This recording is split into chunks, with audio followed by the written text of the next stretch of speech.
Hello there, folks. I don't know if anybody's on here. I would like to. Okay, okay, there we go. Well, welcome to the Holistic Equine Academy of Lymphedema. I'm Teresa Mullen. Today is Thursday, uh, June 11th, 7:30 p.m. And I wanted to just share with you a couple of things about my journey with Tom last week, and I thought it would be a really interesting thing to share. Um, it started on, let me just give you a little history. Tom was 24 years old. He was a great pooper. Every 3 hours, he had a manure pile. So on Thursday afternoon, it looked a little bit funny. And then on Friday, there was none. And that was alarming to me because we had a dog that was a real chowhound, and I always said when she stopped eating, it was the end. And that's the same feeling I had about Tom. When he stopped pooping, I knew there was something very drastically wrong. And so, anyway, I did the see, touch, and assess method. I also did the grooming technique on him, and I was able to assess where the lymphatic congestion was just by touching him, and I could feel it. It was tense on the left side compared to the right. And I also did the grooming technique, and then I lunged him. And then on Saturday morning, I went out there and there was no manure. So I knew something was very drastically wrong. Dr. Paul came, he took a look at him.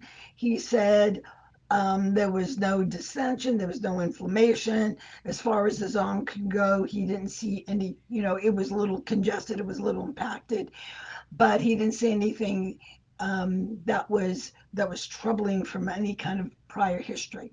But what he did say, this is very, very deep. You got 70 feet of intestine here, 70 feet, and it's way deep. And so he did his traditional, colic therapy.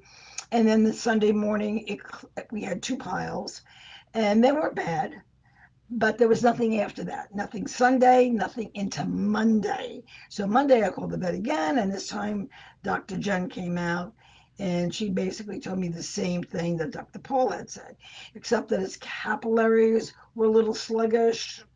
That's a red flag. And she confirmed it was the left side, which I suspected, which the see, touch, and assess method told me it would be. And then she told me what to do. She says, don't feed him, just give him water. And he was so hungry, he was starting to eat the dirt. So I was getting very nervous with that. But it was my husband's horse. And he said to me, Teresa, if he doesn't pass manure tomorrow morning, that's it. We're going to call it quits. We're going to stop before we have a tragedy here. Because he was not in discomfort. He wasn't pawing. He wasn't going crazy. He just looked a little bit uncomfortable, and we didn't want that to get any point to the where it was really, really bothersome for him. So that is what we decided to do. So how did the see, touch, and assess method really, really help me? Well, I really want you to know how it helped me. One, I was able to, here's what the good news is, I was able to use what I learned and what I teach. That to me was like totally instrumental. Why? Because now I can use this and I can share with people my own practical, situation with, you know, uh, what I can share my story with other owners and hear what they have to say. So the see, touch, and assess told me exactly where the side was, and it was on the left side. So I suspect maybe in the ilium there was impaction, scar tissue, or a tumor. It wasn't passing. So anyway, um, Dr. Jen comes out. His capillary refill was a little sluggish. The gut sounds were, you know, and I continued to do what I did.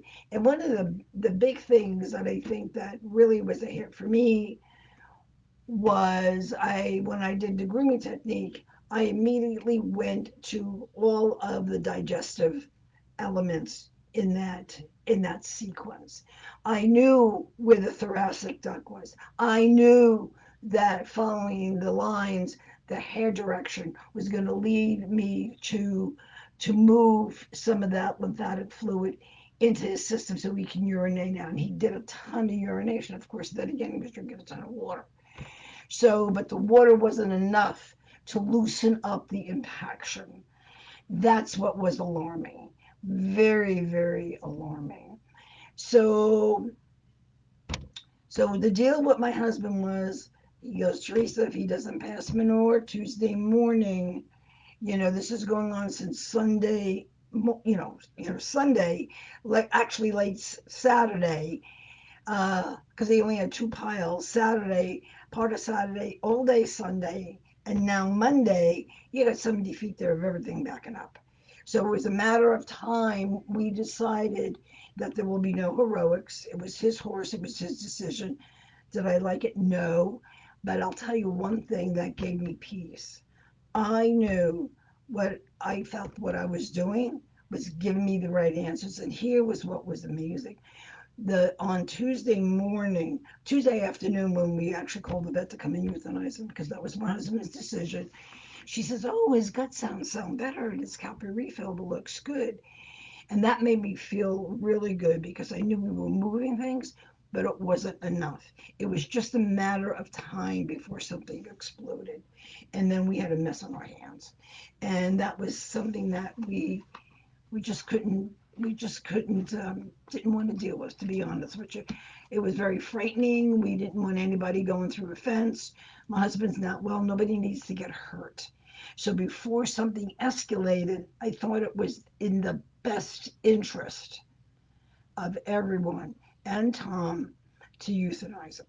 And right before we euthanized him, I was obsessed with the see-touch assess method. I went and I touched all of his extremities. And here's what was very interesting. I knew my horse's body. This is where the dividend paid off because every time I did the see, touch, and assessment, I knew where his hot spots were and I knew what they felt like. So now he's in a congested state, and I'm saying, okay, let me see what I go back. And when I do the see, touch, and assess, he was totally congested. His front legs always were phenomenal. They moved when I lifted the skin and stretched the skin. He had great lymphatic movement, but he didn't this time. He didn't. His legs were filling up. So that was telling me that the fluid was going from the back now to the front. His hindquarters, you couldn't move a thing. You couldn't move a hair on his body. He was like this. So coupled with that, his age, he was 24. And then I have two other horses, 24 also and 31. You know something's going to happen. You know sometime at some point in the last stages, you're going to have to call the vet. There's some sort of a crisis, right? And to take him to get to the hospital and to have him do what they had to do or have surgery, it just was cost prohibitive.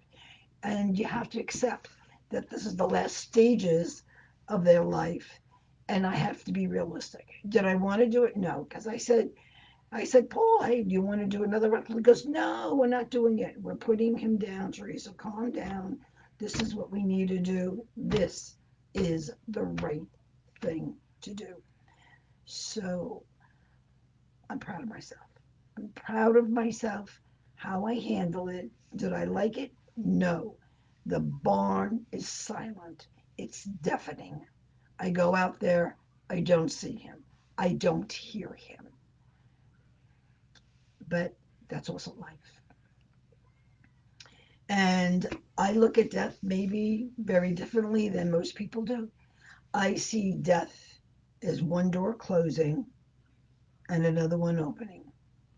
This time on this plane has come to an end, and now we're going to release it and move to the next field and return back to the Almighty, return from where we came from. We're going home.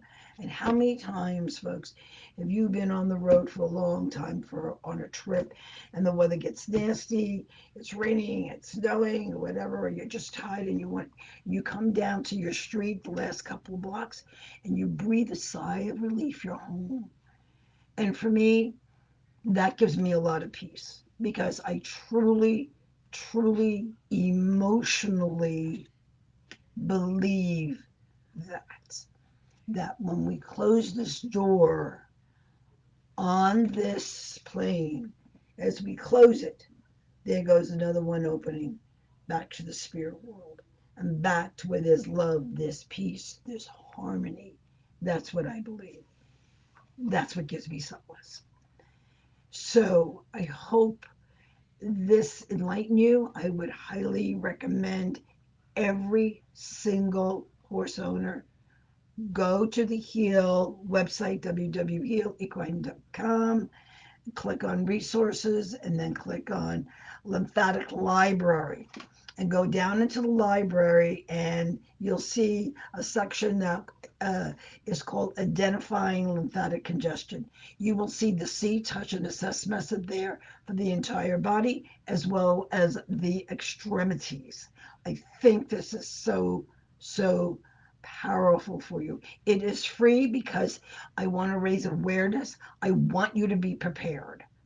I want you to be prepared. And for those of you who want to take the next step and learn the application, because the application was really key, because she said to me, you know, Teresa, his gut sounds are better than, and she was just there 24 hours before. His gut sounds are better. The Kappa refill is better. And she really wanted me to go the distance. But I said, you know, Jen, I have to respect my husband. I got to respect the decision that he's made.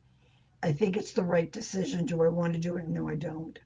I would like to give it a chance, but I also didn't want to take the chance that in the middle of the night you hear some banging, he goes through the fence, and there's another disaster there that could have been avoided. So that was the ultimate decision.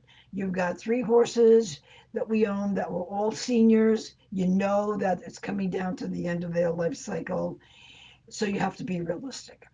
But I would encourage every single one of you, whether you're a professional or you are a owner, sign up for the bundle. If you're a professional, if you decide to come and become an equine lymphatic therapist and be part of our curriculum, we'll address that another time to pay the difference. But for right now, listen, this is something that can give you peace of mind. Can I sleep at night? Absolutely. I know I did the right thing. I could feel it. And the other thing is, I know it worked because he was starting to improve a little bit, and I was like, wow, this is important. That was the first sign in 4 days, 4 days, that I saw really a good that there was an improvement, but it came a little too late.